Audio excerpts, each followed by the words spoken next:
It's about the restoration of our republic. We want to educate, encourage, enable the power. We stand for integrity, honesty, self-reliance, self-defense, and most importantly, no compromise on our foundational principles. This is America's Voice Now. Find America's Voice Now on Facebook and at americasvoicenow.org. Here's Michael Evans.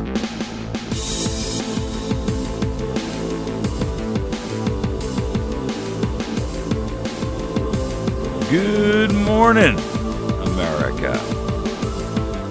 You're listening to America's Voice Now. My name is Michael Evans, and I'll be your host this morning. I'd like to thank you for joining with us. If you're catching us live on our streaming site, it's great news. Always happy to have you. We stream in both audio and video, for those of you that want to watch my ugly mug. But if you want to just audio feed only, you can catch that live on americasvoicenow.org every morning. In addition to that, you can also catch us live on patriotfb.com. Patriot FB is an outstanding site that I encourage you to participate with. It's awesome group of folks over there. It's kind of like a Facebook for patriots. No trolls, no nonsense, no censorship, no monitoring, none of that. So our show streams live there every day. The cool part is there's also some awesome hosts on there who are of similar, concepts about, or genre, I should say, about patriotic issues. I stream there from 8 to 10 in the morning. From 10 to 11, Resurrect the Republic with Tom is on. Tom Lacavara is on. After that, there's some music from 11 until 2. Then J.J. McCartney comes on from 2 to 4. There's a little bit more music there between 4 and 9, and you can listen to that at Patriot Radio. And then at 8 o'clock is Cowboy Logic, and Cowboy Logic is on Tuesdays only. And then 9 to midnight is the Midnight Patriot. And those are excellent shows, folks. I strongly encourage you. If you want a great place where you can just listen to radio and hear alternative media guests, Patriot FB is the place to go. You can also just listen to Patriot Radio by going to patriotfb.com/radio. And you can hear the entire 24-hour segment run, and that includes both the radio programming as well as the music in between. So please take advantage of that and make sure that you get over to Patriot FB. Recently did a massive server upgrade, and the site is running fast and flawlessly, and encourage you to go there and meet other folks that are of similar mindset as you. We're going to talk about 4 different issues this morning, but we're going to have you joined in our second and third segments, and possibly our last segment, by Doreen Hannes. Now, for those of you who are recently new to the show, Doreen Hannes and I have worked together for a couple of years now on different various issues. Doreen is she is brilliant with the level of knowledge and information that she has. She has 2 different blogs out there that she works on. Her own blog, which is called truthfarmer.com, and I strongly encourage you to go over there and not only read that, but bookmark it, because Doreen posts up an enormous amount of information, and she is a tireless, brilliant researcher. And she has, I'm just so thrilled to know Doreen. I kid you not, guys. You haven't heard her recently, but she used to come on my show every Friday when I was on a different radio station. And since when we left that station, the station was sold and so forth and so on. Now we're on Big Country 99, and we're on there every night from midnight to 2, 5 days a week. And then, of course, we're streaming the show all over the web as well. And Doreen will probably start joining us again on Friday morning. She used to come on every Friday morning, and we talk about different events or different things that were happening in the news. Doreen is just, she has got so much information and knowledge. Truthfarmer.com will help you to gather and learn more about her and what and the work that she's doing. I tell you, you will not be disappointed. She's always got a great take on things. The other site that she works on is prcnews.org. And PRC News is Property Rights Coalition News. And that is a blog that kind of gives a lot of information out about what's happening in terms of property rights issues and so forth. Doreen is one of the, she has a specific property rights group that she hosts, and she and Bob Parker do that particular one out in Mountain Grove, Missouri. and they meet a couple of days a week. And so make sure that you get out there and meet with those folks.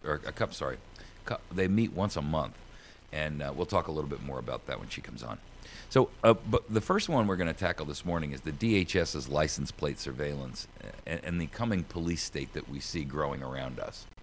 You know, I want to make sure that you understand that, you know, this issue of tyranny and what we're seeing happening across the board in the United States of America is not something that is, you know, I think, I don't know, I get the feeling somehow that people are like waiting for, you know, this overnight sea change to happen, and then the tyranny is gonna reach up and slap them straight across the face. I got to tell you, folks, it's not going to happen that way. It's happening to us right now. It's coming in wave after wave after wave after wave, and the water is getting deeper. And if you're not recognizing it for what it is, I'm not sure, you know, what more you need to wake you up. You know, I'm reminded when I think about how tyranny is being instituted in the U.S., I think about that, the videos that I saw of a couple of years ago on Christmas Day in Aceh, there was a tsunami that hit. Now, this was due to I think it was an underwater volcano or something like that, or some kind of an explosion or something. And it created a tsunami of sorts that hit this island nation. And when you look at the videos of that, the water first and foremost drew away from the shoreline, and the entire bay area was suddenly dry. I mean, fish were literally, you know, laying there in the mud. And then all of a sudden, when the water came back in, it came back in, but it didn't come in as this, you know, like a catastrophic movie tidal wave that's 100 yards high. It came in wave after wave after wave after wave after wave, and each one raised the sea level that much more. And suddenly, it broke up over the shore, and then it broke up over the seawall, and then it broke up over the next hill, and the next hill, and the next hill. And it essentially washed this entire place down to nothing. It scoured the ground. And I'm reminded that that's how this is happening to us. It's graduated, and it's graduated in a series of moves and activities that you may not necessarily look at and say, aha, that's it, right there, that's the thing. But it's a culmination of all of these things. It's the molehills that combined turn into the mountain. And I want you to be cognizant of that, because as we see these things happening to us every day, a lot of folks, they want to sit and say, well, that's, you know, come on, you're being overly dramatic, or you're trying to use fear as a tactic, or you're a fear monger, or whatever phrase they want to use. Well, with all due respect, even places like communist China, communist Russia, and Nazi Germany, those places didn't collapse into totalitarianism overnight. There was a long process that they went through, in some cases years, in some cases longer, that brought them to that place. I mean, even Hitler didn't just step into power overnight and suddenly, you know, he was like an overnight sensation. It took years. And we're seeing the same path. And I suspect, and I fear, quite honestly, that many people are waiting for this big event. But it's not going to be a big event. It's already happening. The events are already happening. They've happened already in the past. They're happening now, and they're happening tomorrow. And the culmination of those events is where we are standing. That's where we find ourselves, in dangerous territory, in deep water. And I got to tell you, people, it's happening around us all the time. If you're pretending that it's not because you don't want to face the reality of it, that's something altogether different. But you shouldn't be fooled into thinking that it's not happening at all. It is. You may not recognize it for what it is when you see it, but it doesn't mean it's not happening. Please be cognizant of that and look at events in a different light. Begin to look at them in a sense that says, this is another molehill. But when it's added to the mountain, suddenly we have Everest. The United States is not, we don't have some magical immunity to tyranny. In fact, we're probably even more appropriately scheduled to fall into tyranny and be subjected to it, if only because we fool ourselves into thinking that we're immune. We think we've got this magic inoculation against it, that, because over the last 200 years, our nation has been a nation based and founded upon liberty. But it's only liberty if we maintain it. It's only liberty if we're cognizant of it, if we're watchful over it, if we guard it like it is our most valuable treasured or valuable treasure. Remember that it's fleeting if we allow it to be. One of the ways in which we see these waves, if you will, of tyranny arriving on a daily basis is the things that we see when we talk about stuff like the Department of Homeland Security and this new national license plate recognition database they're instituting. Well, I mean, think about that for a minute. They're going to activate a national license plate tracking system, and they're actually setting it up so that a law enforcement agency or agent or anyone can take a NSA tracking device, and with this tracking device, they can snap a picture of your license plate and add it to the database. And suddenly, you are on a hot list of targeted vehicles. Do we really want that? Do we want the Department of Homeland Security and any law enforcement agency or any other approved, qualified agency, and I use those terms with sarcasm because I mean them to be, do we really want anybody and everybody to be able to go in there and pull up our license plate and be able to see where we've been traversing?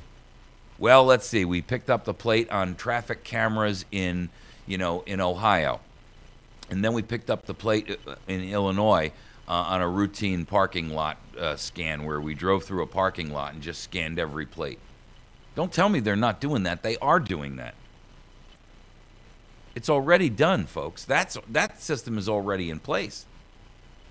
But the databases aren't connected. So, the database that's in Philadelphia is not the same database that's in Milwaukee, which is not the same database that's in Houston, Texas. But under Department of Homeland Security's license plate recognition database, all of those databases will be cooperatively linked. And once they're linked, you can be tracked anywhere by anyone. And I'll be honest with you, you don't have to look far to see the abuse of people who are in these, who have access to these systems, who misuse or abuse these systems for their own personal gain or their own curiosity. I mean, there's an article that was posted up in InfoWars about it. And, they remind you that when you look at the behavior characteristics of people in positions of authority, as Jefferson told us, we shouldn't trust them. We should bind them down with the chains of the Constitution. And in their case, because these are, local human beings that have problems and a life themselves, they misuse databases to go look up an ex-girlfriend and who's she dating now, or who's dating my son or my daughter, or who's dating my ex-wife, or who's dating my husband, my ex-husband, my current husband. I mean, look, the point is this. People are not above reproach. And we know for a fact that people abuse the privileges of having this kind of information. So why would we give them even more? I mean, that's like sitting there and taking somebody who's a crack addict and saying, we're going to move you off of this street corner where you have to scrounge every day to find crack, and we're going to park you in a crack house where it's free all day long. Why would you put that kind of temptation in front of somebody and expect they're not going to take advantage of it? It's really, I mean, this is common sense stuff, folks. You don't have to be a philosopher to draw the conclusion that when you put unlimited temptation in front of people, even people who ordinarily would be considered good people.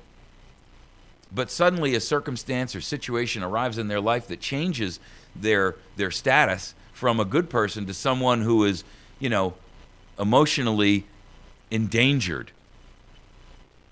And then they start to use this kind of information against you. How about the political aspects of knowing that you go to this church or that church, or you've attended this political rally or meeting? Forget your personal life. Forget whether somebody's tracking you to find out who you're dating. How about whether or not they follow you around and determine where you go and how you work and where you travel and the places that you frequent on a routine basis? Even when that's completely innocent. You see, I keep hearing people say, well, look, I got nothing to fear. I don't care if they look at my email or if they read what what are they going to do? See the pictures I send of my grandchildren? It's not that. It's that, first of all, knowing that you're being monitored or tracked or surveilled changes your behavior. It does, and you can't deny that it does. It changes your behavior. And with that behavioral change comes a chilling effect on who you talk to, what you talk about, when, how, where, who you write to, who you email.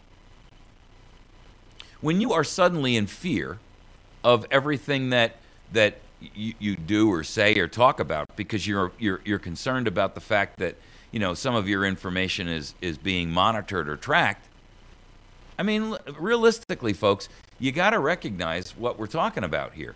These are issues which are life-changing for us. When you are tracked on a national basis, and everything that you do, and everywhere you go, and everything you say, and everything you hear, and everything you read is all subject to being looked at by individuals who, quite frankly, have no allegiance to you, and in fact, more often than not, are dangerous to you. Something's desperately wrong with that. And when you have no control over it, and you have nothing to say about who gets access to it and under what circumstance, that's reason to be nervous, reason to be fearful, reason to be determined not to allow it to happen. When they tie all of these systems together and incorporate them with what the rest of the stuff that the DHS is promoting, and for the record, the fusion centers that are already out there that belong to the DHS, if you don't know what these fusion centers are, they already tie all of your street cameras and all of your governmental cameras together. And then they pump all of this information to one centralized fusion center, which, by the way, some recent studies have been done to evaluate their effectiveness, and they've had zero effect. In fact, the only effect they've really had is to allow people manning them to abuse the information within them.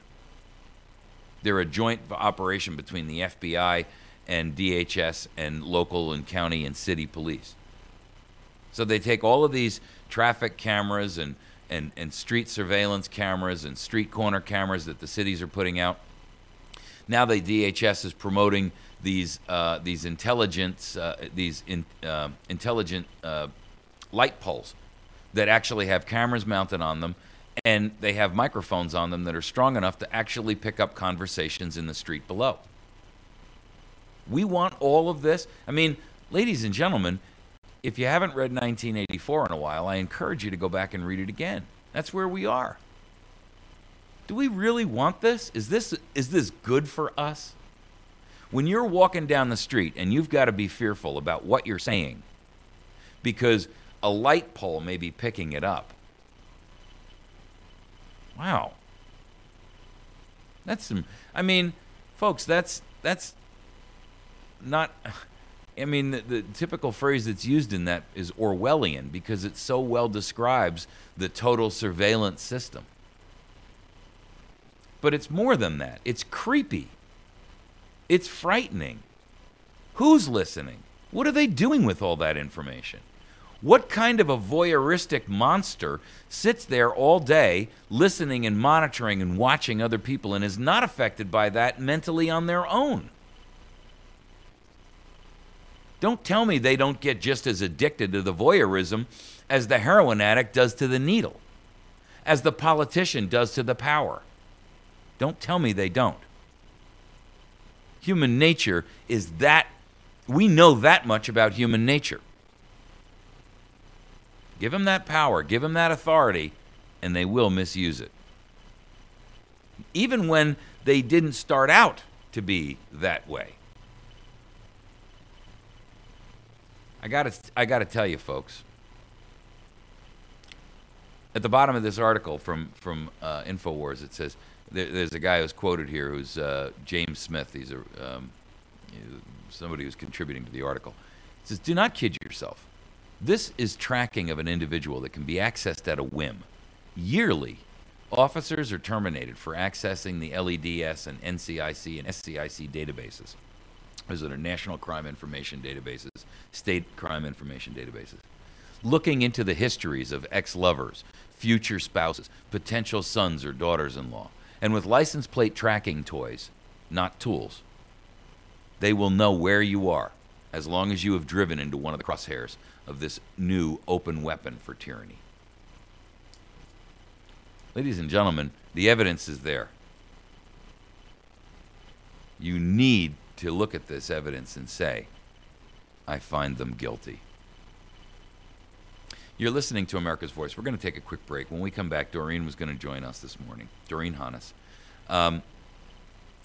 Make sure that you visit and support our sponsors and our friends who make sure that this program stays on the air every day. The friends over at Patriot Cigar and Tobacco, by the way, excellent group of folks. Make sure that you swing by there if you're any time in the city of West Plains. They're right on the square. You can also call them at 257-1776. That's 417-257-1776. They also ship products, so they've got all kinds of things for smoke shop accessories and things like that. All kinds of custom and classic tobaccos and things. Wits End Classic Barbershop, 417-372-2027, where you can get yourself a great haircut for $10. The law offices of Jason Henry, handling civil and criminal cases as well as state and federal issues. You can reach him at 417-256-4100. Our friends over at the Mini Mart Expresses 1 and 2, lowest fountain drinks that you can find in the area. They're both located in West Plains. Their fountain drinks run from 39 cents and up, which is really, really inexpensive. They have a drive-through at both locations, so you don't even have to get out of the car in this lousy weather. One is located on 14 and 63 in the old Granny's Cafe building.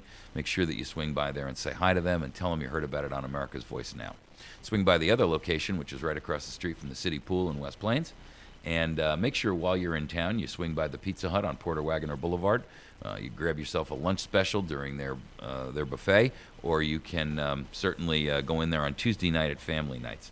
Make sure also you see our friends over at Battery Station at batterystation.com. You can also reach them via telephone.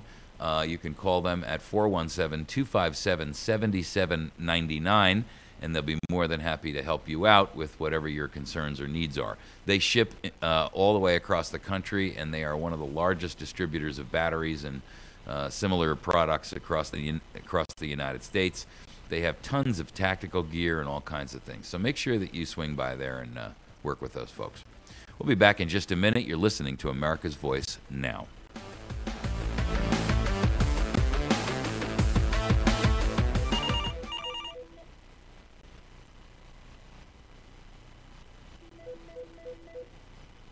Hey, Dor, hang on. Hey, Dor, hang on a second. Okay.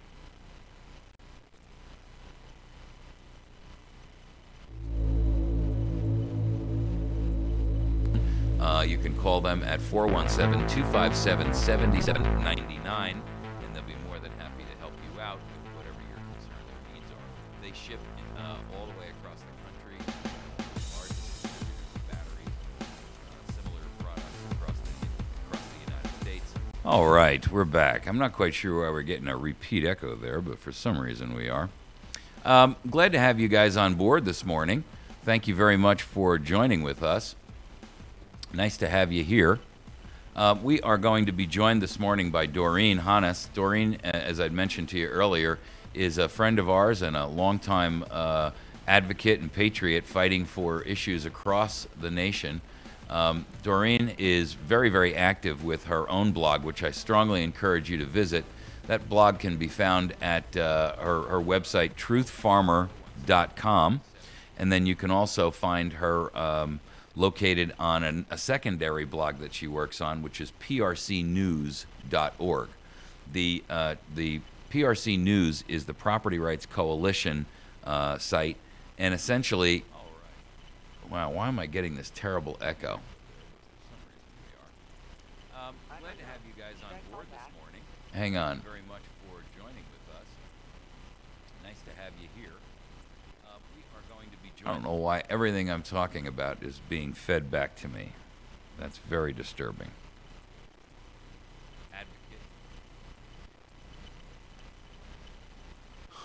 Frustrating. Ugh. Man, I am so tired of working with under-qualified equipment here, folks, and I just can't afford any better. So frustrating. You can also find... I don't even know where that repeat is coming from.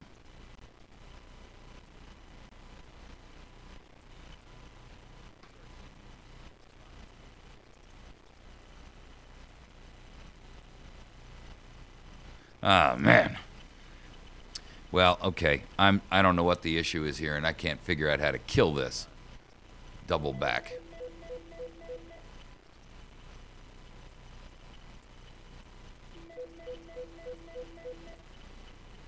Good morning, Doreen. Straightened out? Well, I don't know. For some reason, I was getting a repeat on everything that we talked about, and it is still repeating. I am so tired of. Let me work to resolve this, and I'll bring you on. I'll call you back. Can't afford any better. All right, no problem. Sorry, hon. Well, I don't know what that feedback problem is. Good Lord, you know.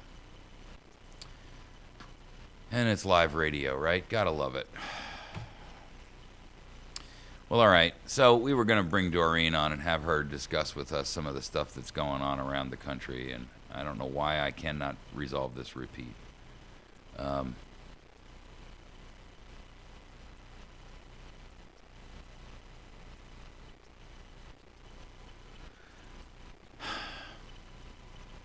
So, if you're catching us live on Patriot FB, I can't. Man, I'm so frustrated. Let me work to. And it's still repeating. All right, so we're just going to move along. I'm going to talk about other issues, and I'll get this issue resolved as soon as I possibly can, and we'll try to figure out why this is doing this consistent repeat. You know, I had planned to have Doreen on this morning because we wanted to talk about some stuff around Missouri, as many of you know, and of course Doreen is involved in a lot of issues, but as many of you know, we've got a couple of issues going on here with the Ozark Scenic National Riverways issues, and we've got stuff going on with our state governor, who is there's been some articles of impeachment that have been filed against him, and there's members of the House that are working to try to establish and figure out how they're going to remove him from office, and if they can get this thing together.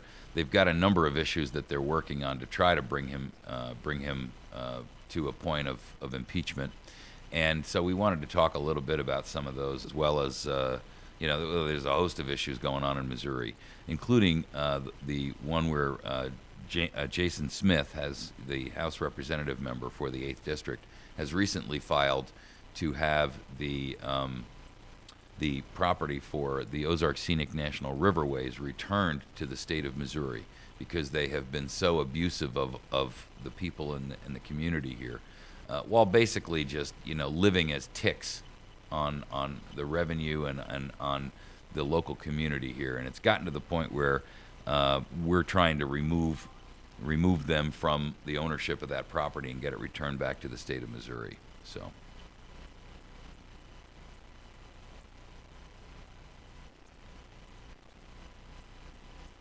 So anyway, I'll bring Doreen on when I can resolve that dilemma. I'm not quite sure what it is.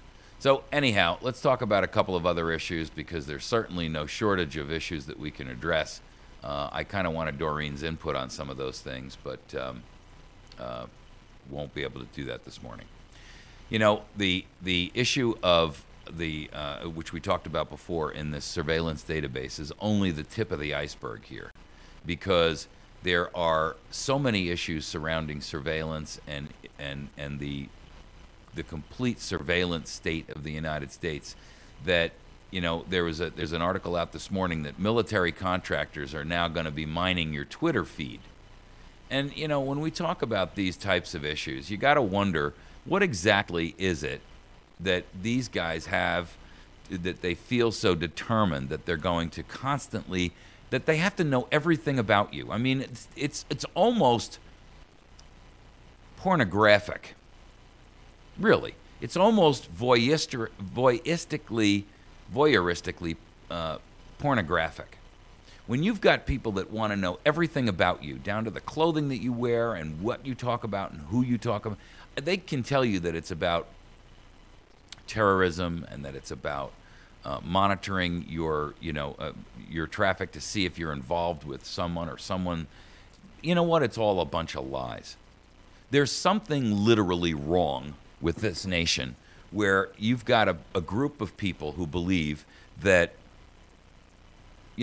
sitting there and watching you is not in some way psychologically a disease.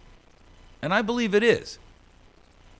I believe it is. I think that the people who, you've heard many times that the constant watching of pornography becomes abusive, right? In other words, people begin to, it changes and rewires their mind.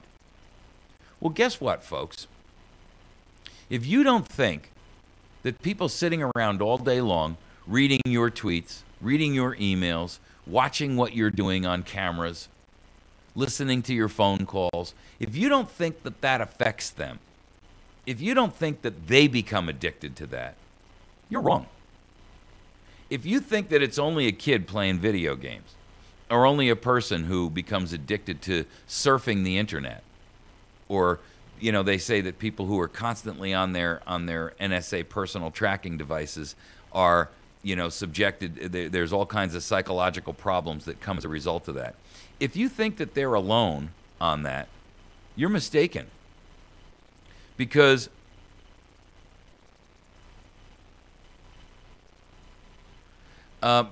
when you are sitting there monitoring somebody else's communications, you become involved in that little micro world, if you will.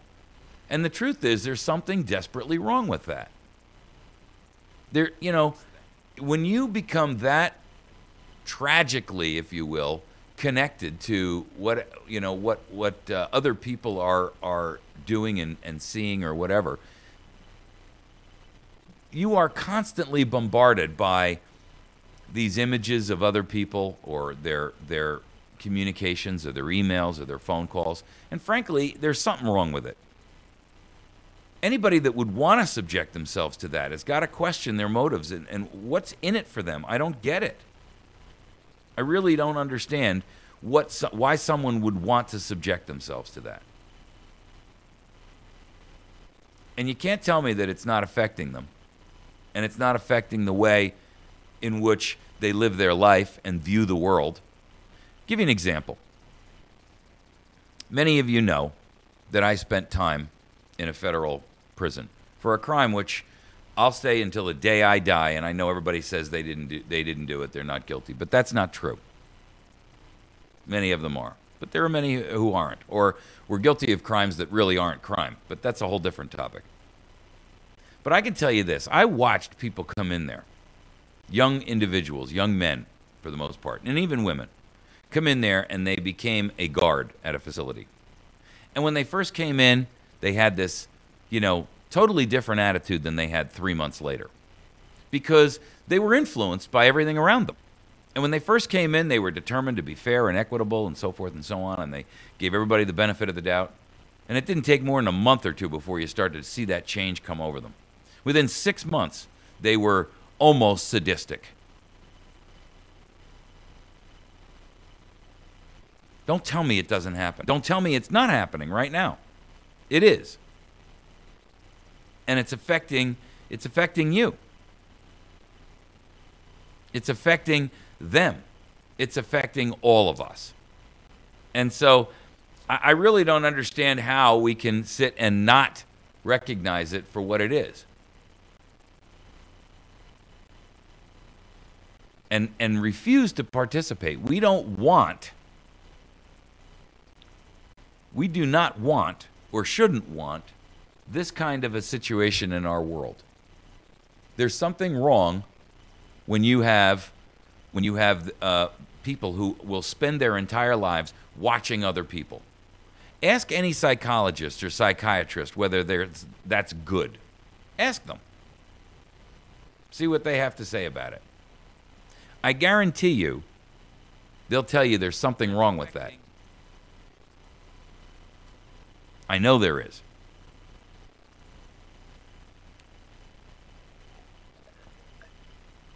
Now secret military contractors are going to mine your tweets. The Army wants a contractor to conduct detailed social media data mining to identify violent extremist influences around the world that could affect European Command, responsible for operations in Europe and Ireland, Israel. You know what? That's a bunch of crap. What they're going to do is monitor you. They're going to monitor you. You know, they may start over in Europe, but once they get the ball rolling, they'll be slamming this down all of our throats. And I don't know about you, but I've had it with the police state. I'm done with it. I'm sick of it. I'm fed up with it. I don't want any more of it. And I'm tired of feeling like everything you do, you've got to be. Don't tell me that you have not already experienced the scenario where you are concerned about being monitored. In other words, don't tell me that you have not already had a scenario where you have been concerned about what's actually occurring in your own life, where you're changing the way in which you think or talk or speak or act or anything else. I know you are. And I know every one of us has that same concern. So the real question is, and I think I just resolved our problem, by the way. The real question is whether or not we want to be infected that way. I don't know about you, but I've had enough of it. Doreen, are you with us? I am here. And I apologize. I figured out what that problem was. Okay, well, that's good. I still have a little bit of an echo on my end. Do you? Mm-hmm. Okay, I'm sorry. I can't. That I probably will not be able to fix. At least All right, not immediately. Let me call you back, and we'll give this one more shot. You got it. Okay, bye-bye. All right, bye. So we'll try to bring Doreen back on and let her. Let's see if it makes a difference if she calls in here. And I apologize to you guys. You know, this program and show, folks, runs on a shoestring. And when I tell you a shoestring, it's a shoestring that I support personally out of my pocket. And frankly, I can't afford any more. I already spend far more money on this than most people would even dream about. It's the equivalent of a significant budget. You know, I could pay somebody's mortgage with the amount of money it costs me to run this program every month. So I just can't afford better equipment. And if you want to make equipment available to us or donate to us, that's great. But until that, you're just going to have to live with the problems. Good morning, Doreen. Is that any better? I'm trying. Let's see. Yeah, I still got a little bit of a whack back. Okay, I'm sorry. There's just so many limits to what we can do with the equipment that we have, and I guess this is one of them. So you'll forgive me. Well, that's all right. You know, these kinds of things happen, and technology is not necessarily controllable. Right. Well, I'd like to have a discussion with you this morning, and we kind of wanted to cover some of the stuff that's going on in Missouri in reference to the Ozark Scenic National Riverways stuff, the things that are happening with the facial recognition stuff, and then also what's happening with PRC News and what we can do to try to or at least give us some kind of an update on that. If you'd like, we can tackle these one at a time, or in any order you want to handle. Okay, well, I'm not certain how much of hearing myself bounce back in my ears that I can take. I get you.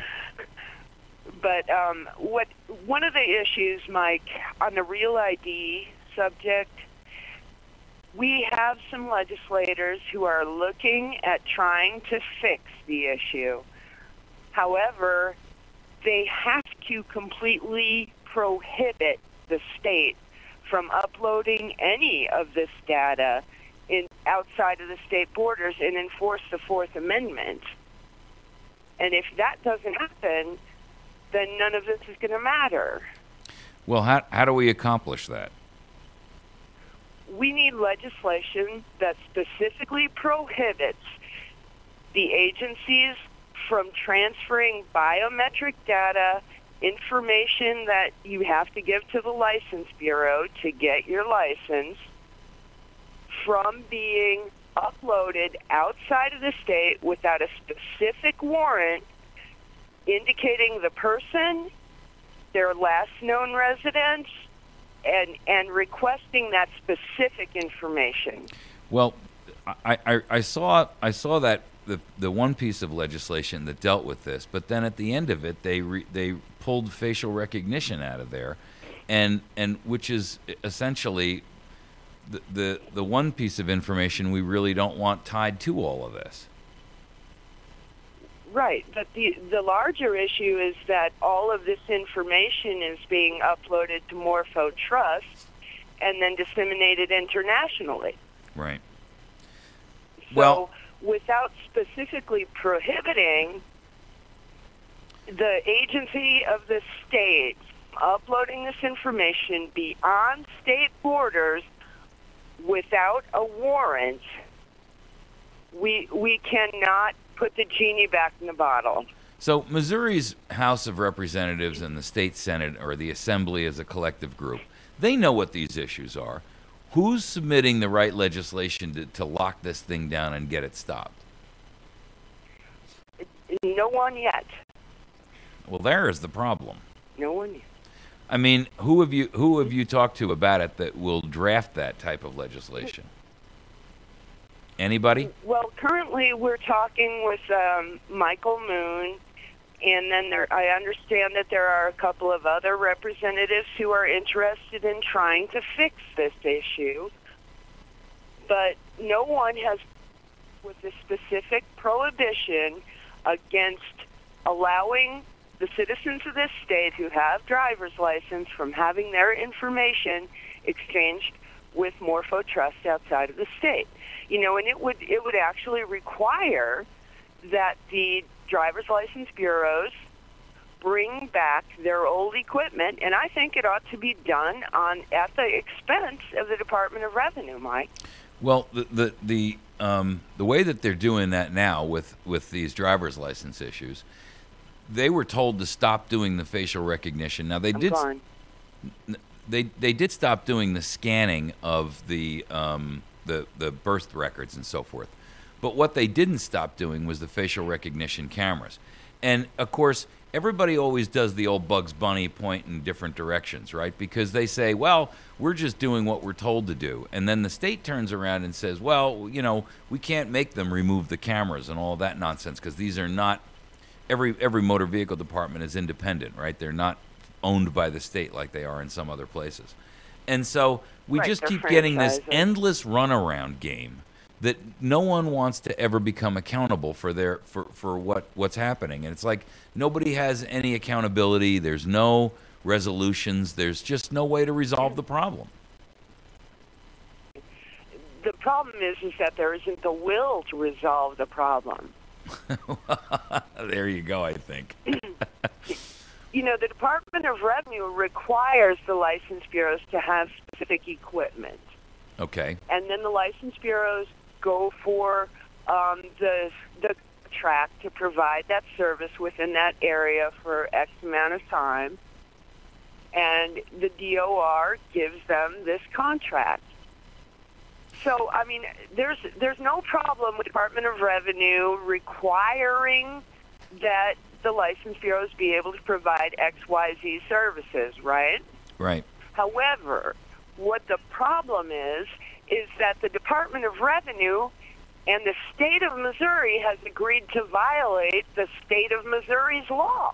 Right. The real ID, and I don't know why they're filed impeachment papers against or resolution against Nixon for what they did, because the truth is they have so many other ways and so many other reasons, including the violation of the real ID prohibition law that was passed here. I mean, we have a letter, and you've seen it, that was from 2010 thanking the governor for implementation of real ID when the prohibition was passed in 2009. So fully a year later. I mean, I don't know how much more proof and documentation they need to say the governor was violating the law. And a violation of the law by the governor should be enough to say, that's it. I would agree with you. So why is it no one has a political will in this state? Well, I'm just going to throw something out there that I don't really have the answer to. Okay. But when our representatives take the oath to take their elected position, there's a question here that I have. Not only do they swear to uphold the Constitution, they swear to keep the secrets of the House. Is that now, so? what are the secrets of the House? Are you? Wait a minute. Stop right there. Go back and let me hear this again. Look at the oath that they have to take in order to hold public office. Okay. They swear to uphold the secrets of the House. Really? Is this Yeah. House and Senate, or just the House? I believe it's like the House of the Senate and the Senate, This House of Congress and that House of Congress. Okay. So you're trying to tell me that these people take an oath that they will uphold not necessarily the law, but will keep secrets? That's what the oath says, Mike. This is news to me. I was not aware of that. Well, when I found this out a couple of years ago, I looked at it on the federal level and I looked at the state level. Same thing. Okay. Hold and on. I don't know what the secrets are. And I haven't asked, to be honest with you. Well, that's in and of itself is disturbing. I think so. The Missouri Constitution says the oath of office of members of the Assembly and administration. It says here that every senator or representative elect, before entering upon the duties of his or her office, shall take and subscribe the following oath or affirmation.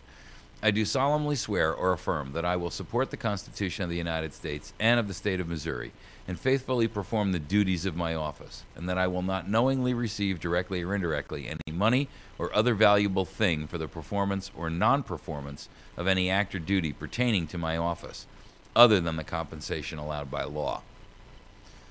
That's the one that I'm not quite sure I found this. It's on moga.missouri.gov, a General Assembly site or of some sort, and that's from August of 2013. Okay. Well, I can, I'll look and find this information again, but I did indeed find it, and I found it both at the state and federal level. Okay.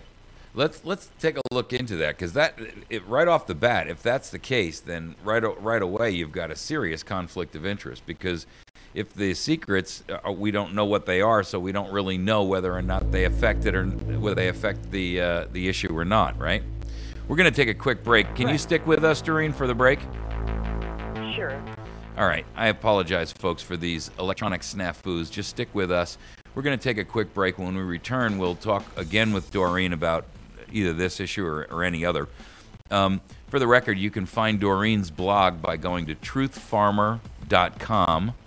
That's truthfarmer.com. And then also she contributes to the prcnews.org blog. PRC News is Property Rights Coalition News.org. prcnews.org. Both of those blogs, the truthfarmer.com blog is Doreen's own personal, and it is just chock full of information. I strongly encourage you to read and participate with that and bookmark it as well. And then the PRC News will give you all kinds of information about property rights issues, not only here but around the nation. We'll be right back.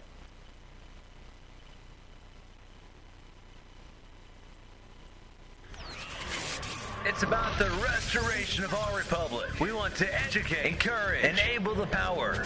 We stand for integrity, honesty, self-reliance, self-defense, and most importantly, no compromise on our foundational principles. This is America's Voice Now. Find America's Voice Now on Facebook and at americasvoicenow.org. Here's Michael Evans.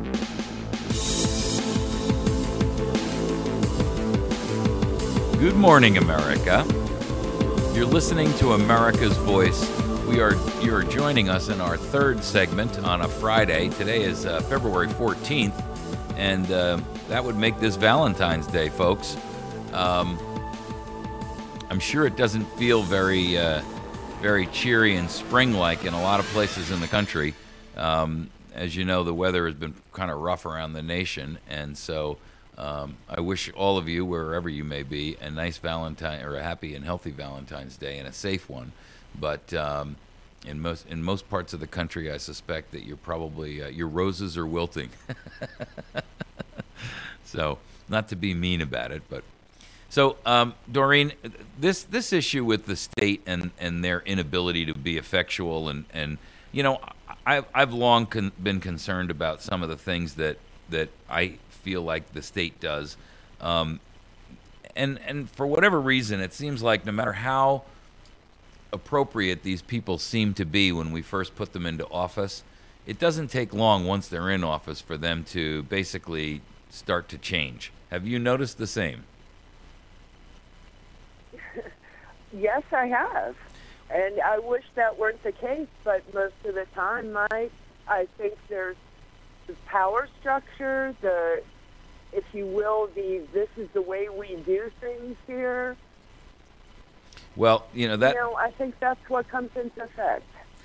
This is the way we do things here stuff, as far as I'm concerned, is inexcusable.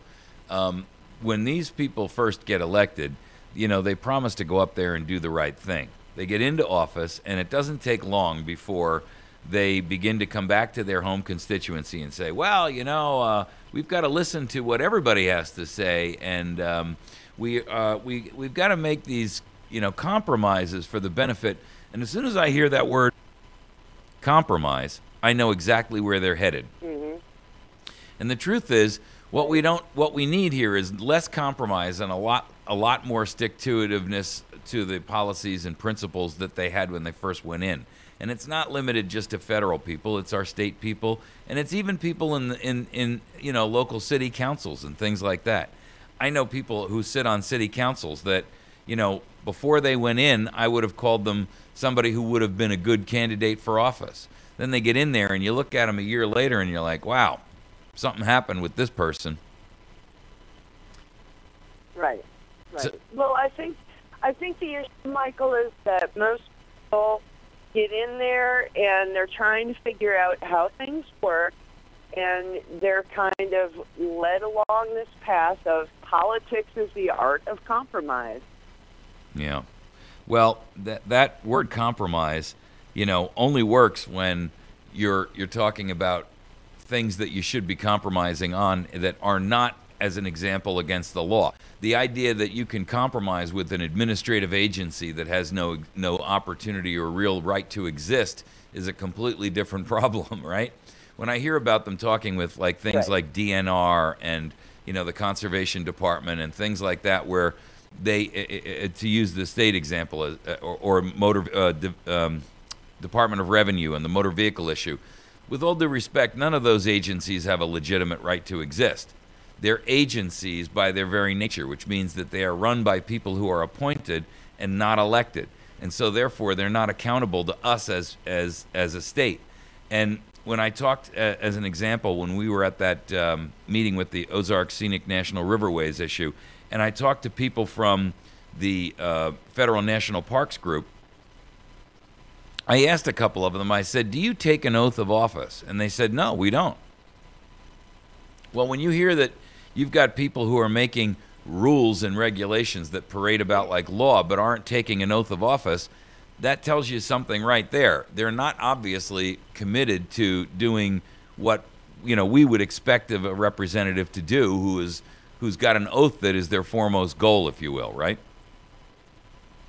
Right. And the thing is that the legislators have the biggest control over the agencies by holding the purse strings. Yeah, but they don't ever want to seem and to yet use they them. don't use that control. Right. Why don't they? I think it's the larger issue of the societal view where these agencies provide people with gifts, grants, funding, those kinds of things, and they're worried about blowback from not giving their constituents perks, if you will. Yeah. Well, pork, I guess, more appropriately. Right, right. Well, I see some states doing some things that are appropriate, like, we've got our Second Amendment Preservation Act here, which, I don't know, by the way, did you see that thing from the NRA where they came out and they misinformed a bunch of constituents at the NRA and are throwing that whole thing under the bus and telling people not to vote for it or not to approve it? I did not see that, Mike. Well, yesterday I got an email. You tell me about it, because I need to know. Okay.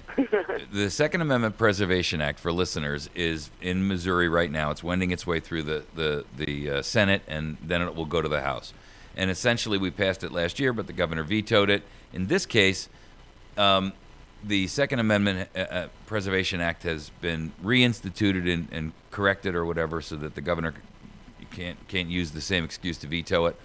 And the NRA came out the other day and said that this has, and they were misinformed actually, stating that there was a prohibition in there that they couldn't agree with, and so therefore you should call all NRA members should call their legislator and tell them to reject Senate Bill 613.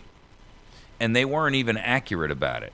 And so I've been, and I have a notation up on AVN or on our Facebook page about it, where basically I'm telling people to call up the NRA ILA organization and tell them, mind your own doggone business, because, we've been working at this for years now, and suddenly they step in here and with the wrong information tell people to call their representative and trash a bill which we've all worked very, very, very hard to make happen. And I don't know where the NRA decides, one, that they get the right to start meddling in our business, but more importantly, how they got this wrong information and didn't verify it or identify any of the issues before they went out there and shot their mouth off. And, this Second Amendment Preservation Act, as far as I'm concerned, is one of the things that Missouri really needs to do to restore its own state sovereignty, right? Much like, what you see going on right. in Maryland and Utah with them trying to cut off the NSA's water and power and stuff like that. Which is just beautiful. I'm loving that, right? Maryland is actually threatening to cut off the water and the power to Fort Meade, and terminate the access to that. And I know that you were talking about Utah doing the same thing. What's the update on that?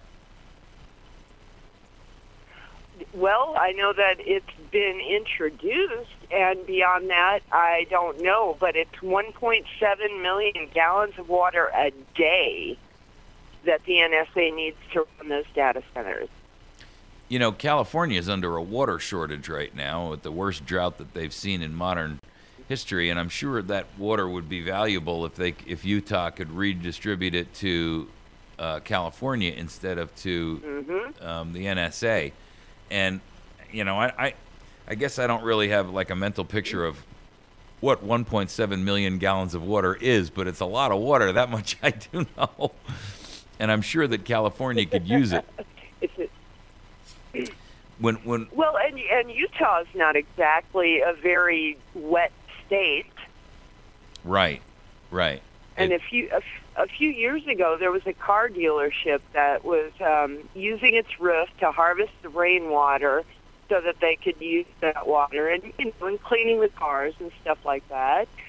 And that guy got fined for, basically taking the water of the state.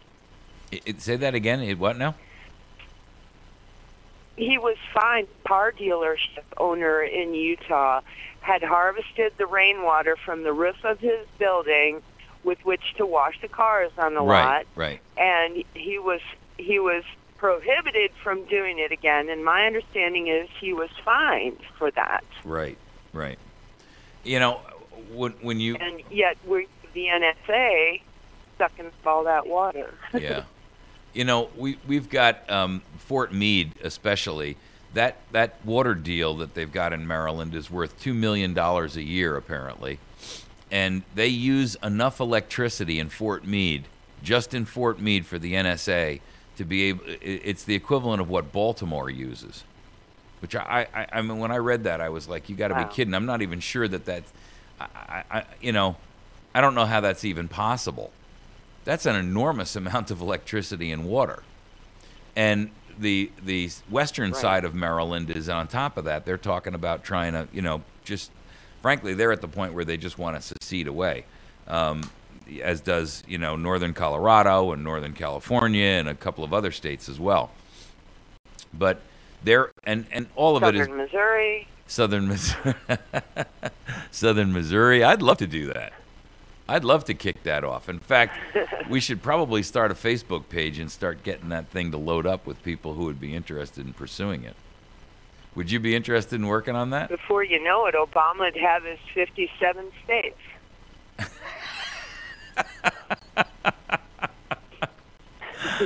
I had forgotten that he actually said that. You're right, though.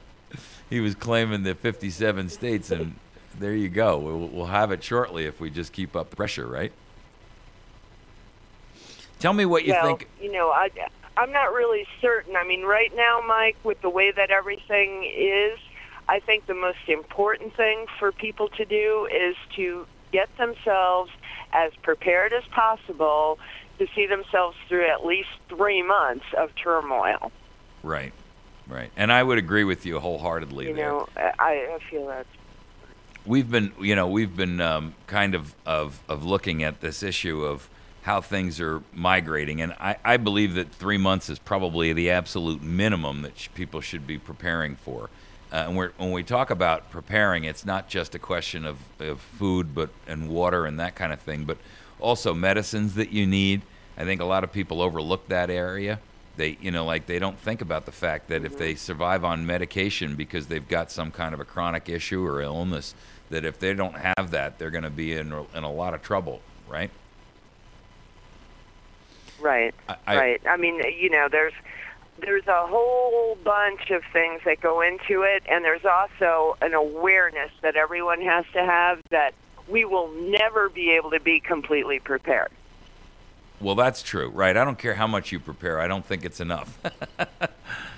I mean, there's just no way that you can prepare properly for something like this because we're not accustomed to having, this kind of a massive change in our lives.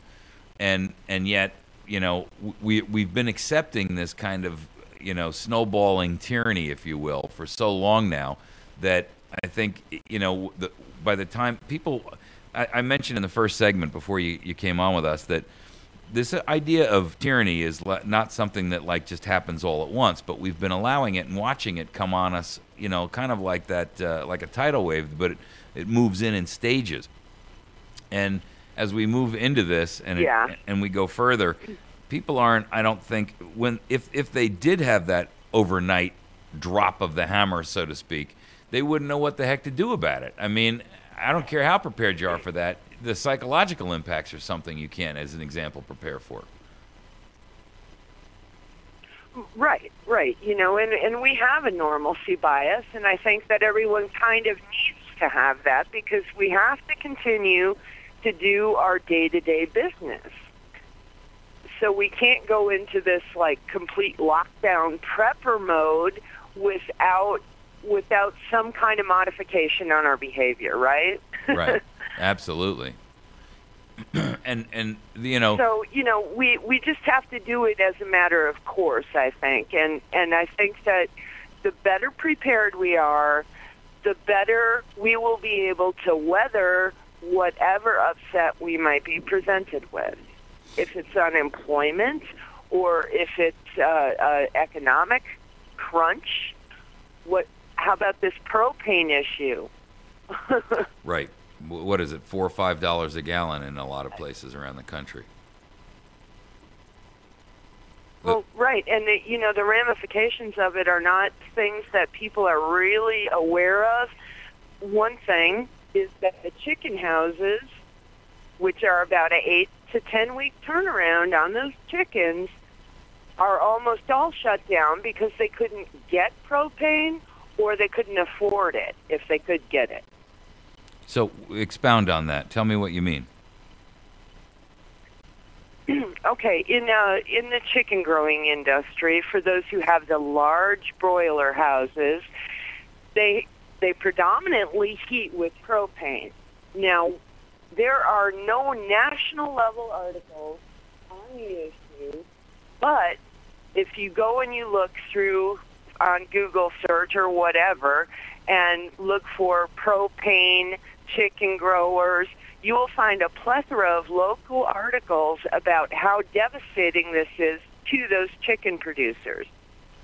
So they can't, in other words, they can't warm their chicken houses? Is that the deal? Right. And you have to keep it above 90 degrees until they feather out. Oh. Well, so does that mean we should expect chicken shortages? There's going to be a massive increase in price.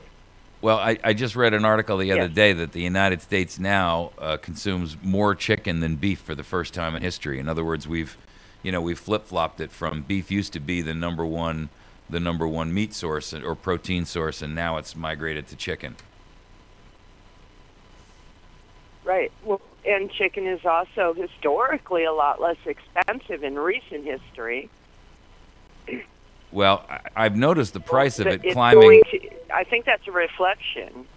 I've noticed the price of it climbing pretty dramatically of late, and I'm not too kicked about that because, based on the fact that it's the number one, based on the fact that it's the number one protein out there, and I don't know about you, but if you look at the price of like ground beef or beef in general, it's really gone up through the roof. And I don't think people, everybody just kind of accepts it, but maybe that's why people have been switching over to chicken because of the pricing issue alone.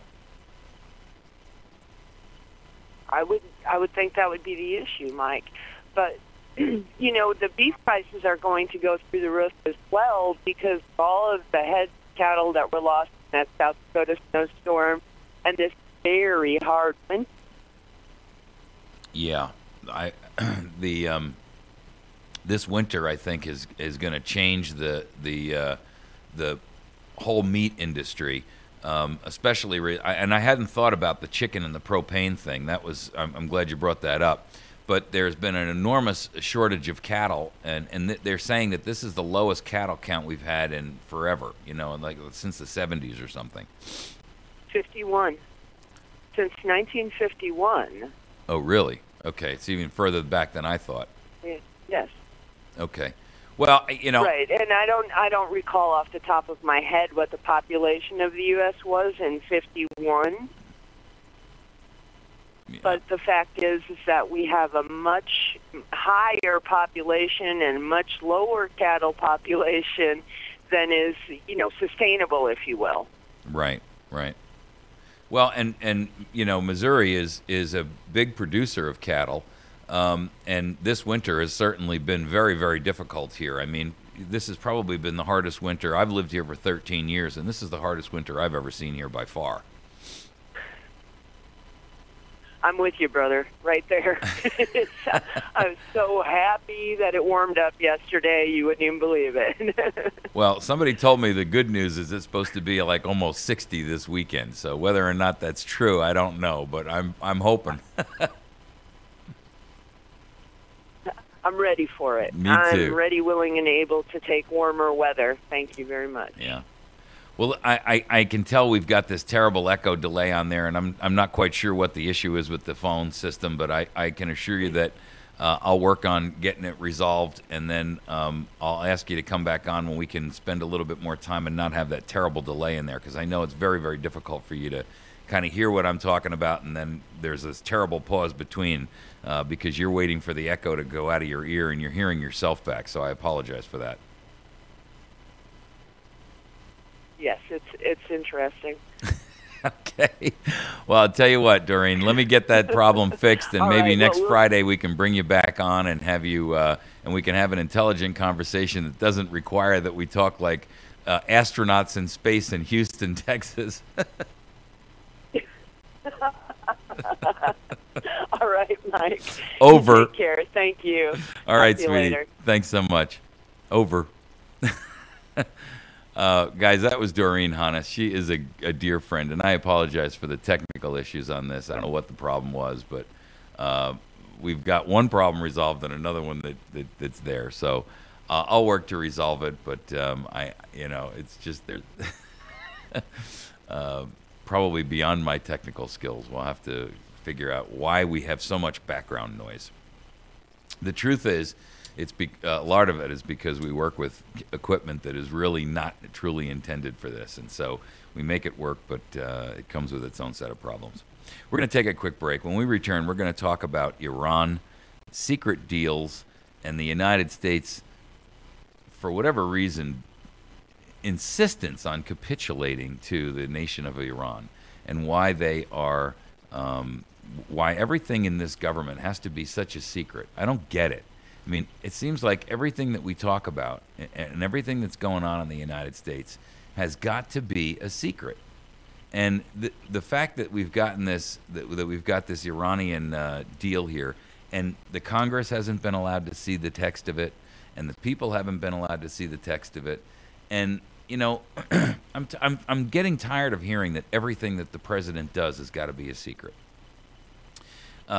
If you get a chance, visit our sponsors and support those folks in any way that you can. You can get to Express Mini Marts 1 and 2 here in West Plains, one up on the corner of 14 and 63, the Route 14 and 63, one across the street from the city park in West Plains on Porter Wagoner Boulevard. They have a drive-through location there that would stand you in good stead if you don't want to get out of your car in the cold weather, and they're two great locations. I encourage you to visit those folks and let them know that you appreciate them sponsoring AVN. Make sure that you see our friends over at Wits End Classic Barbershop, 417-372-2027, and Patriot Cigar and Tobacco Shop at 417-257-1776. Patriot Cigar and Tobacco holds parties, by the way, in that facility, so if you are looking to have a bachelor party or something, it's a great way to do so. Law offices of Jason Henry, 417-256-4100 on the square in West Plains. And then, of course, our friends over at Pizza Hut. Pizza Hut, you can swing by there, and Tuesday evenings is family night. Kids under 12 eat free. The Battery Station at 417-257-7799 or batterystation.com. And Airbridge Group, where they build great websites and do e-learning programs. You can find them by going to airbridgegroup.com, or you can call 417-204-4024. We'll be back in just a minute. You're listening to America's Voice Now. When we come back, we're going to talk about this Iranian issue. We are backing off our carrier presence in the Persian Gulf, and you got to wonder why. We'll be back in just a sec.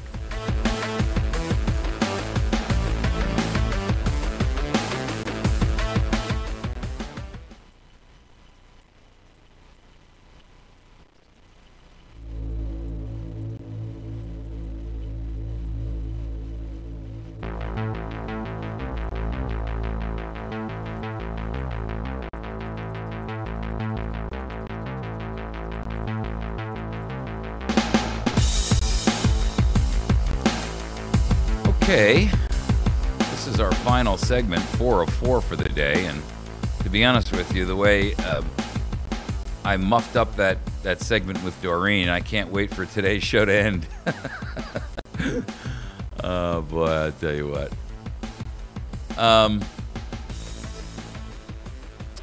Dan Collins, by the way, who's a friend of mine, he has a farm here in Missouri, and he offers. Well, he's got a couple. He's got a website that you should probably be taking advantage of. Looks like this is Mark. Good morning, Mark. How are you? Good morning. Good morning. How you doing? I saw 215, so I knew that was you. Hey, listen, I just want to commend you and Doreen for all the great work you guys are doing there in Missouri.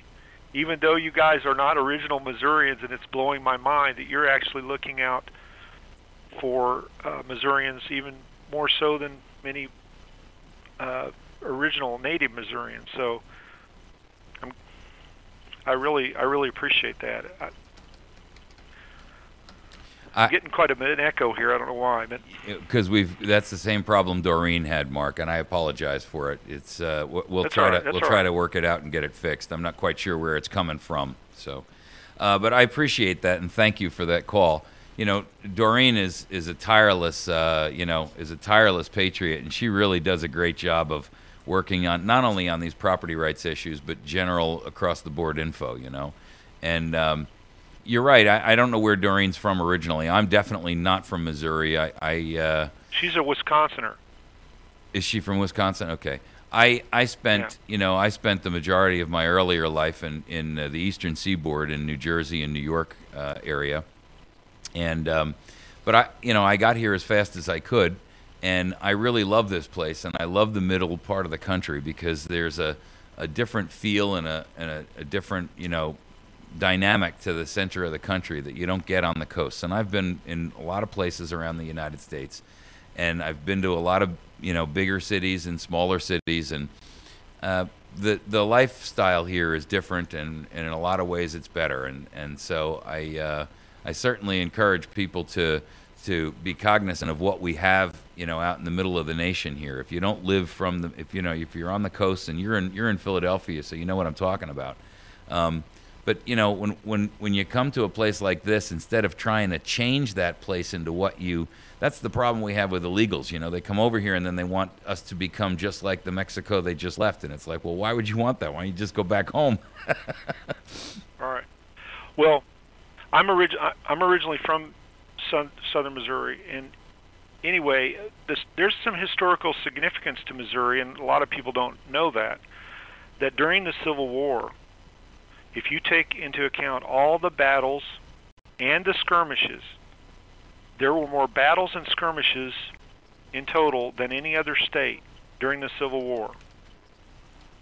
And also being that Missouri was the gateway to the West and the Pony Express and all that, there's a lot of historical significance. So I don't think it's coincidental that you're there, Mike, fighting the good fight. You're on the leading edge, and I really appreciate what you're talking about. Well, thank you. Thanks, Mark. I wanted to share with you, by the way, my understanding is there's some kind of a prepper thing going on in Springfield for locals there this weekend. I think it's at this old Sears building or Sears Convention Center or whatever. Okay, I'm not familiar with that, but I'm not aware of it. The other thing I wanted to bring up was the NRA thing. I just called the NRA ILA, and they're closed today because of the snow. Yeah, I tried to call But the whole deal is yesterday.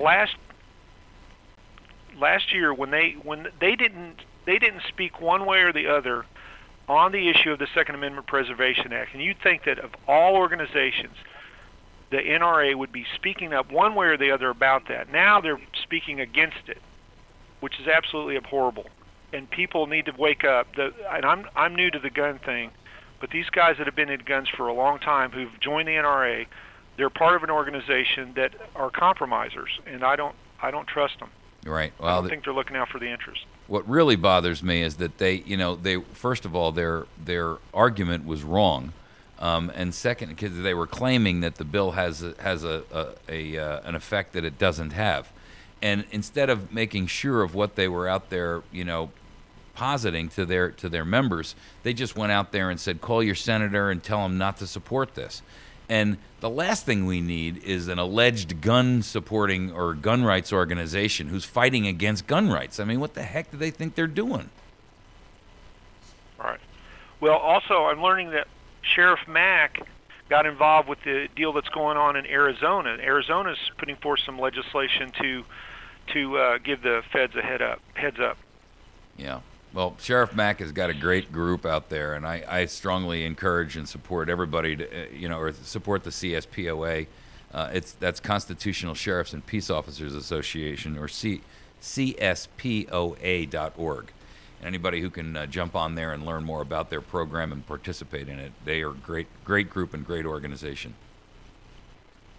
So I'm doing my part to contact people in Missouri and outside of Missouri about this issue of the Second Amendment Preservation Act, because I see it as a breakthrough potential for nullification. If we can start the nullification idea in one area, we might be able to open the door for nullification of other federal laws and make the public aware that the federal government is going beyond their jurisdiction. The federal government was born of the several states, not the other way around. The federal government is the child, and the several states are supposed to stand up and keep the federal government in check, but they're not doing that. They're allowing themselves to be compromised, local authorities compromised, and therefore, therein, local citizens are compromised, wherein they can come in and take your property. It's absolutely horrible. Yeah. Well, there's no denying it that the federal government has, usurped for all intents and purposes the sovereignty of the states, and the 10th Amendment is, almost effectively dead. In fact, the 10th Amendment Center came out the other day and said that the Second Amendment Preservation Act being proposed in Missouri is the strongest in the nation. And so it's really important that we get it, that we get it resolved and get it passed. Well, thanks, Mike. I just wanted to share that, and thank you for responding to my email about the NRA and clarifying it for me, because I wasn't clear about this added wording, which, by the way, I wanted to bring that up to you. I'm wondering why the state senators allowed that wording to be added by some liberal from St. Louis. I don't get that. It's like they're allowing the original intent to be watered down. What's your take on that? Yeah, I'll be honest with you, I don't know, and I made some phone calls on it yesterday, but I wasn't able to get a hold of the senator that I was trying to reach to get some answers. And so I can't really answer as to how that amendment made its way in there. I'm not sure, and I don't know enough about the process of whether or not it has to stay or they can knock it out or whatever the case may be. But it is important that, that get knocked out of there, because we definitely don't want that. Well, I'll do what I can. I've also tried to call the senators and also Funderburk, the representative, to find out what he had to say. But both their lines were busy forever, so I'm sure others are calling about it, wondering what's going on. So sure, maybe if more people get involved and make calls and ask questions, that they'll get with it. Okay. Well, thank you very much. So thank you, Mike. I won't take any more time. I appreciate it. I'm going to listen in. All right, buddy. Thank you so much. So, folks, that was Mark from the Philadelphia region, and he's a Missourian from birth, and but currently lives out there, and I hear from him from time to time. He's an active, and I'll tell you what, I got to give Mark credit. He is the guy. He's the guy who picks up the telephone and calls every sheriff in every county. I mean, he's really he's a hard charger. The issue with the Second Amendment preservation thing is that the 10th Amendment Center came out and said that Senate Bill 613 is, quote, the bill is the strongest nullification bill in modern times by leaps and bounds. And that was from them. The Gun Owners of America and Larry Pratt, who is a friend of mine, and you know him, you've heard him on our show before, he's endorsed the Second Amendment Preservation Act. But the NRA, sent out a letter that, an alert, I should say, to their constituents that said that there was a thing in the bill that said, upon becoming aware that a firearm has been stolen, a person has 72 hours to report the theft, and that they can be charged and fined $1,000 and all of that nonsense. Well, that's not true. And so they were encouraging people to call up their sponsors and their senators and tell them not to support the bill. Well, that's a mistake. First of all, there is no $1,000 fine. There's no misdemeanor, and there's no loss of their right to carry or a loss of their right to carry permit. So I don't know where the NRA is getting that information, but they should have done their homework and researched it, and they could have read the bill themselves and seen it wasn't in there. But instead, they went and shot themselves and all of us in the foot by going out there. And now, how many members of the NRA picked up the phone and called their senator and told them not to support it? I don't know. But that's the last thing we need, is the NRA working against the strongest Second Amendment nullification bill in modern times. The heck is going on with that? All right. Let me just get back on track here. By the way, what I was talking about before the break was, and Doreen and I were talking about with the cattle thing. I got a friend of mine, Dan Collins, who runs a place called the Heritage Hills Farm. You can find his website by going to theheritagehills.com. He also has a website called survivalbypreparedness.com. And one of the things that Dan does is he's got natural grass-fed beef and lamb out there. So if you're interested, if you're in the Missouri area and you'd like to purchase that, you can give him a call. It's survivalbypreparedness.com, and the farm site itself is theheritagehills.com. His phone number, if you need to reach him, is 417-231-4902. That's 417-231-4902. Give Dan a call if you're interested in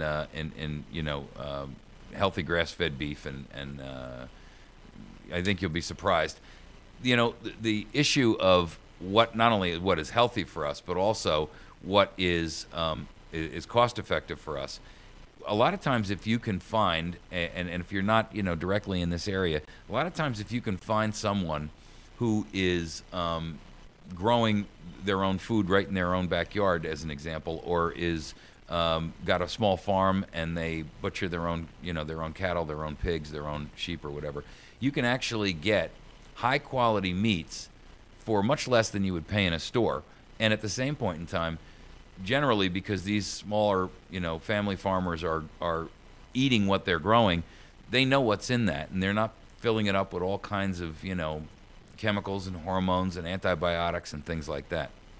So I would encourage you to find a local farmer in your community who you can buy your groceries from, if at all possible. And I know that there's a lot of folks around the country who listen to this program, and you're not in our area. So, it doesn't really matter where you are, though. And unless you're buried deep in a big city somewhere, and even if you are, you might be able to simply find somebody who's on the outskirts or out in the suburbs or just outside the suburbs where there's some farm areas.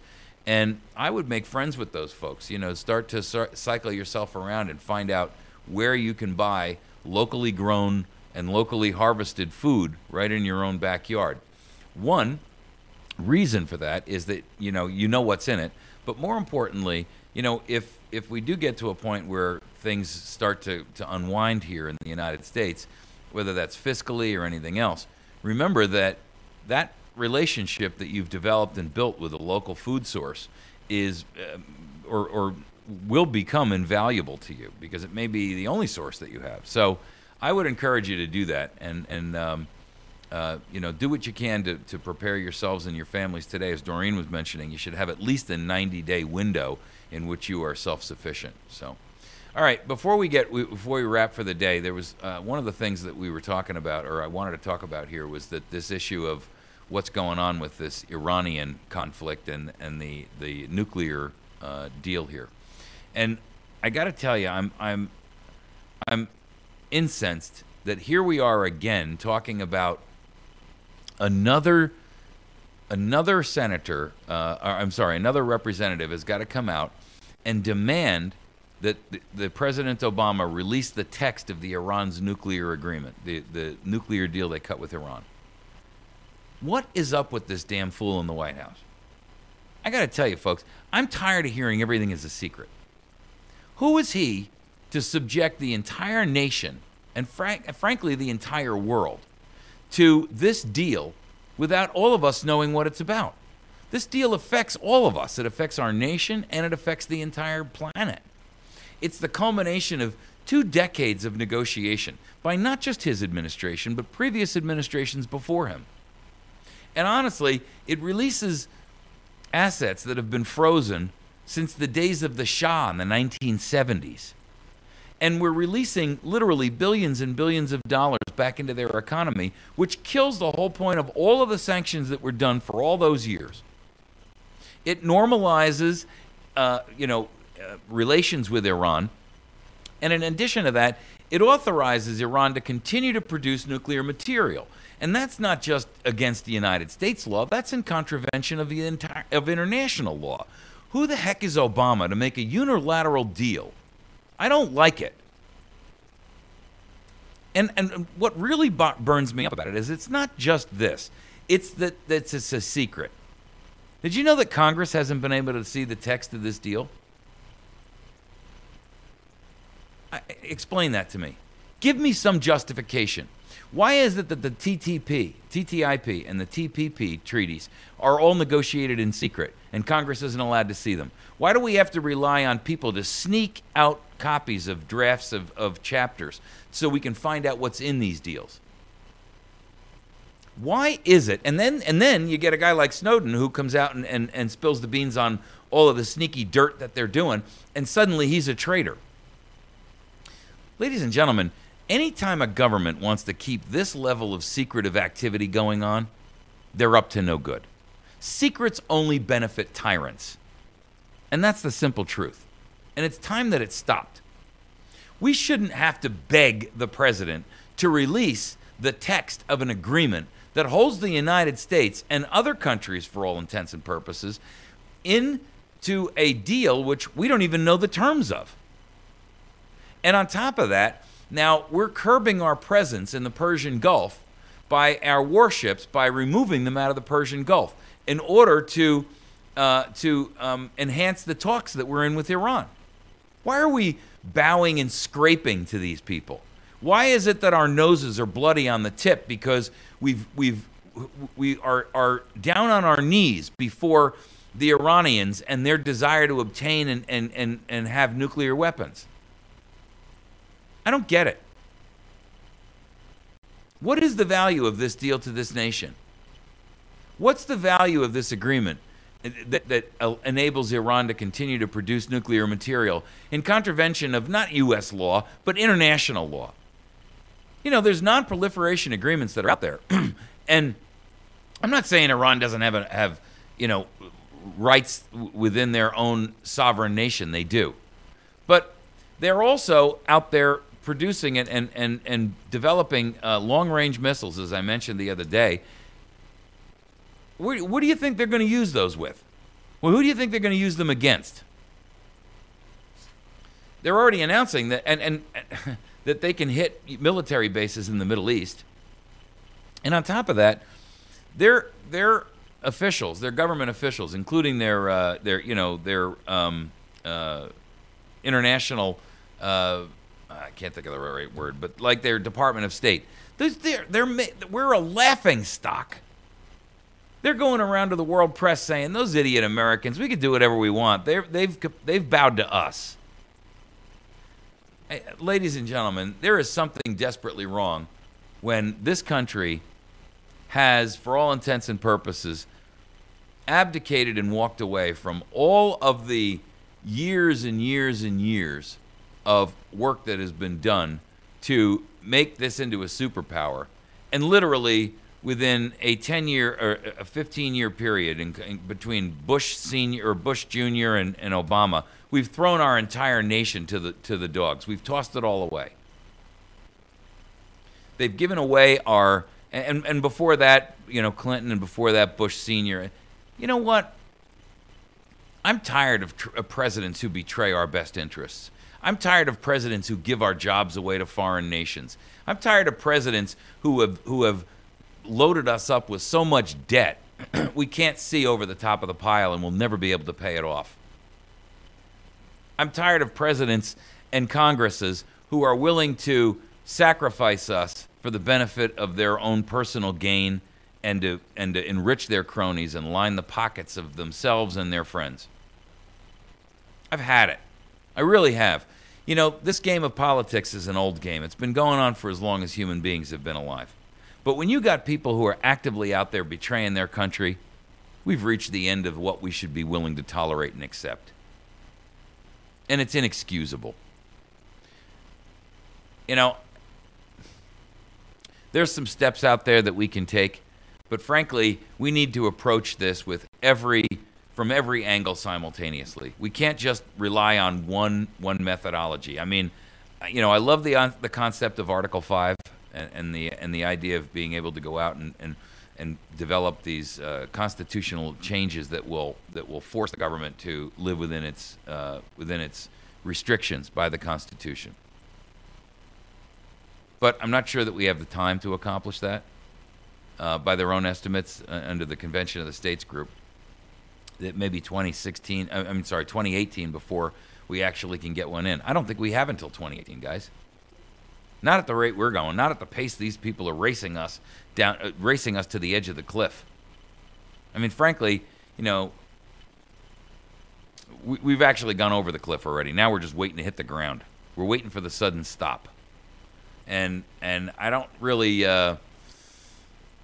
think that we can continue to ignore how the direction we're headed. This president is clearly and obviously operating outside the boundaries of the Constitution, shows no sign of having any interest whatsoever in stopping.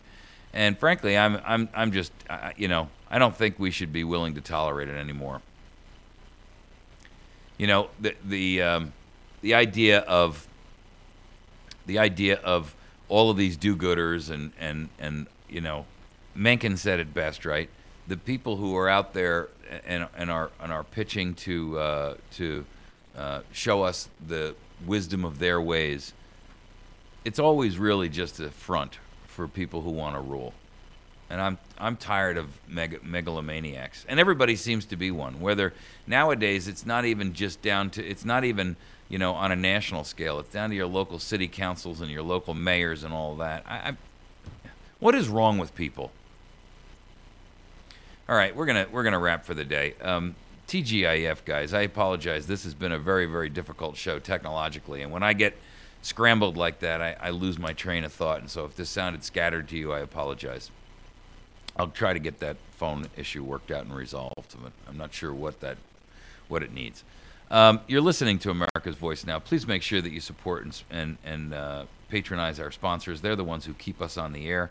And by all means, you can reach them by going to batterystation.com. Kevin's a great guy and does great work out there. You can reach him at 417-257-7799. Our friends at Pizza Hut on Porter Wagoner Boulevard, where you can go in there and have a great lunch every day. And then on Tuesday night, kids eat free. It's family night. Tuesdays and Thursdays is $5 lunch days. Make sure that you take advantage of that. Our friends over at Express Mini Mart 1 and 2. Express Mini Mart 1 is right across the street from the People's Park in the city of West Plains on Porter Wagoner Boulevard, where the city pool is located. You can right across the street. You can see they've got a big flashing sign out there. They have a drive-through around the back, so if you don't want to get out of your car, you're good. And they carry the lowest prices on discount tobacco products, and they have the cheapest fountain drinks you're going to find anywhere. I think a 16-ounce fountain drink is 39 cents. I mean, you can't get that even if you go and buy a can of soda. I mean, that's cheaper than a can of soda, and it's 16 ounces. Their other location is up on the corner of 14 and 63, and you're welcome to go over there and use the drive-through at that location as well. Make sure that you see our friends over at Patriot Cigar and Tobacco Shop at 417-257-1776. That's 417-257-1776. The Patriot Cigar and Tobacco Shop has a real... I mean, I swung in there yesterday to go talk to Sam, the owner there. I'm telling you, he's got so many cigars in there. Probably, 100 different variants of cigars, and he's got all kinds of, custom and like these sophisticated tobaccos in there for pipes and things like that. So make sure that you swing in and see those guys. 257-1776. Woods End Classic Barbershop, 417-372-2027 if you want to call them. Wits End Classic Barbershop does a great job on cutting your hair. They cut mine every week for about $10, and you won't be disappointed going there. If you'd like to contact me, you can do so at mike@americasvoicenow.org. Thank God it's Friday. Have a great weekend. We'll see you on Monday.